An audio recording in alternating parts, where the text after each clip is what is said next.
हूं, यदि आप में से वो लोग जो अभी कोई लोन लेने जा रहे हैं, लोन लेने की सोच रहे हैं, या जिन लोगों ने ऑलरेडी कोई भी लोन लिया हुआ है, आज ही तुरंत बैंक जाएं और बैंक से 4 पेपर ले लें। अगर लोन नहीं लिया है तो सबसे पहले 4 पेपर इकट्ठे कर लें, और अगर लोन ले लिया है तो भी कोई दिक्कत नहीं है, आज ही जाकर के चारों पेपर इकट्ठा करें। सबसे पहला, आपके पास एक पूरा स्टेटमेंट होना चाहिए, आपका लोन कब से शुरू हो रहा है, इंस्टॉलमेंट कब से पे करनी है और कब तक पे करनी है। इसको लोन शेड्यूल बोला जाता है। कई लोगों के साथ ऐसी चीटिंग की जा रही है, पैसा बैंक में नहीं आया, पैसा अकाउंट में नहीं आया, पैसा कंपनी को नहीं गया और उनकी इंस्टॉलमेंट शुरू कर दी गई, 2-2, 3-3 महीना डिले कर दिया गया। तो आपको पता होना चाहिए, जब तक आपके अकाउंट में पैसा नहीं आता है तब तक बैंक इंस्टॉलमेंट नहीं लगा सकता। और उस महीने, जिस महीने आपके पैसा है, उस महीने की भी इंस्टॉलमेंट नहीं लगती है, इंस्टॉलमेंट अगले महीने से शुरू होती है। यदि मान लीजिए आपका 10 तारीख को पैसा आपके अकाउंट में आ जाता है और आपकी इंस्टॉलमेंट की डेट 7 तारीख है, तो ऐसा नहीं होगा 7 तारीख को इंस्टॉलमेंट लगा दी गई और 10 तारीख को पैसा आएगा, नहीं। अगर 10 तारीख को पैसा आया है तो अगले महीने की 7 तारीख को इंस्टॉलमेंट लगेगी। तो आप इंस्टॉलमेंट का जो आपका शेड्यूल है, लोन रिपेमेंट शेड्यूल है, वो पेपर जरूर आपके पास होना चाहिए। दूसरी चीज, आरबीआई की गाइडलाइंस भी है और यह आपका अधिकार भी है, कंज्यूमर के नाते आपका लोन इंश्योर्ड होना चाहिए, और जितना टेन्योर है उतने टेन्योर का लोन इंश्योर होना चाहिए, और आपका इंश्योरेंस कंप्लीट इंश्योरेंस होना चाहिए। केवल क्रिटिकल इलनेस या एक्सीडेंटल इंश्योरेंस डाल देना ये ठीक नहीं है। तो आप पता करिए आपका लोन इंश्योर्ड है कि नहीं है। अगर इंश्योर्ड है तो इंश्योरेंस की पॉलिसी के पेपर आपके पास होने चाहिए और उसमें कंप्लीट इंश्योरेंस लिखा होना चाहिए। उसका प्रीमियम अगर आप चाहें तो आप अलग से भी पूछ सकते हैं उनसे कि मेरा कितना प्रीमियम, क्योंकि वो इंस्टॉलमेंट में ऐड कर दिया जाता है, आप अलग से पूछ सकते हैं मेरा कितना प्रीमियम जाने वाला है। और जनरली वो प्रीमियम क्योंकि इंस्टॉलमेंट में ऐड होता है तो हमें पता नहीं चलता है। और जितने टेन्योर का लोन होगा उतने ही टेन्योर का इंश्योरेंस होना चाहिए। और कई केसेस में पता चला घर का लोन लिया, इंश्योरेंस कर दिया घर का, बताया नहीं व्यक्ति को। तो ये भी चेक करिए कि इंश्योरेंस घर का किया गया है, व्यक्ति का किया गया है। तो अगर घर डैमेज हो गया, कोई तूफान आ गया, भूकंप आ गया, कुछ हो गया, तो बैंक को पैसा मिल जाएगा। लेकिन अगर व्यक्ति नहीं रहा तो फिर व्यक्ति के घर को कब्जा कर लेंगे। यानी घर कब्जा करने के लिए घर का तो इंश्योरेंस कर दिया, व्यक्ति का इंश्योरेंस नहीं किया, जबकि पहली प्रायोरिटी तो उस व्यक्ति का इंश्योरेंस होनी चाहिए थी। और व्यक्ति को बता दिया गया आपका लोन इंश्योर्ड है।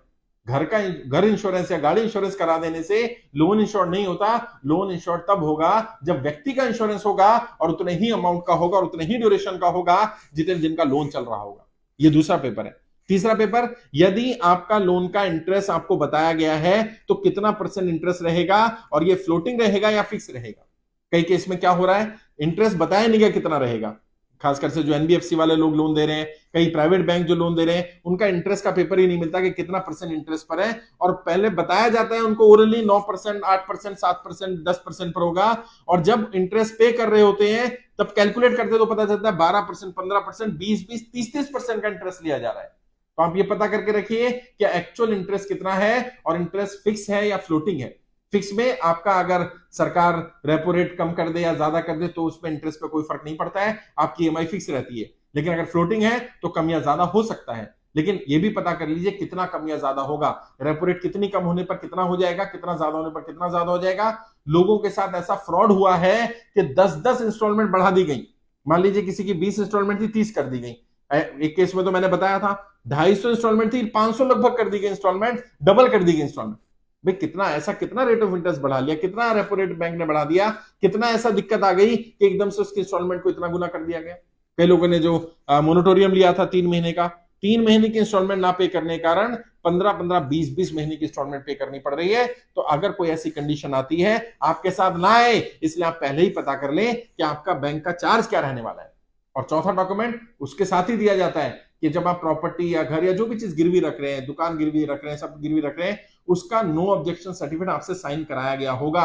तो साइन कराते समय वैल्यू भी लगवाई गई होगी। आप वैल्यू देख लें कितनी वैल्यू लगवाई गई है, वैल्यू है कि नहीं है, और उस वैल्यू को आप अपडेट करें। रेगुलरली चेक करते रहें कि हर 2 साल 5 साल बाद आपकी मार्केट की प्रॉपर्टी की वैल्यू कितनी है, और वो बैंक को भी अपडेट करते रहें ताकि आपको पता रहे आपकी प्रॉपर्टी की वैल्यू इतनी है। कल अगर जब आप डिफॉल्ट कर जाएंगे तो बैंक पुरानी वैल्यू के आधार पर ही हो सकता है आपकी प्रॉपर्टी की वैल्यू मान ले, और कई बार इस केस में बहुत नुकसान भी हो जाता है। अपनी तरफ से कोशिश करनी है, बैंक से सारे डॉक्यूमेंट चेक करें, बैंक ने वैल्यू लगवाई कि नहीं लगवाई, वैल्यू लगवाई तो किस वैल्यू से लगवाई, कितनी वैल्यू लगवाई, और आप अपने स्तर पर भी वैल्यू लगवा सकते हैं ताकि आपको पता रहे आपके साथ कोई चीटिंग नहीं हो रही है, कोई गलत काम नहीं हो रहा है। और भी छोटी छोटी चीजें, जैसे अगर आपको प्री क्लोजर करना पड़ जाता है तो बैंक से पहले पता कर लें प्री क्लोजर का ऑप्शन रहेगा कि नहीं रहेगा। ओटीएस स्कीम में जाना है तो वन टाइम सेटलमेंट रहेगा कि नहीं रहेगा। ये बैंक से पहले ही ये जानकारी लेकर के रखेंगे तो आपको काफी लाभ हो जाएगा। बहुत सारे लोगों के साथ जब व्यक्ति एक्सपायर कर जाता है तब पता चलता है इन सब चीजों के बारे में, और तब तक कुछ बचता नहीं है। तो जब लोन लेने जा रहे हैं तब ये बातें पता कर लें, और जब लोन अगर ले चुके हैं तब भी बैंक से आकर के डॉक्यूमेंट ले सकते हैं। अगर लोन लेने जा रहे हैं और इंश्योरेंस गलत कर दिया गया है तो उसमें भी आपके पास 15 दिन का समय होता है, आप पॉलिसी चेंज करवा सकते हैं। आप जो गाइडलाइंस है उनके गाइडलाइंस के हिसाब से पॉलिसी में अपने हिसाब से फेरबदल करवा सकते हैं।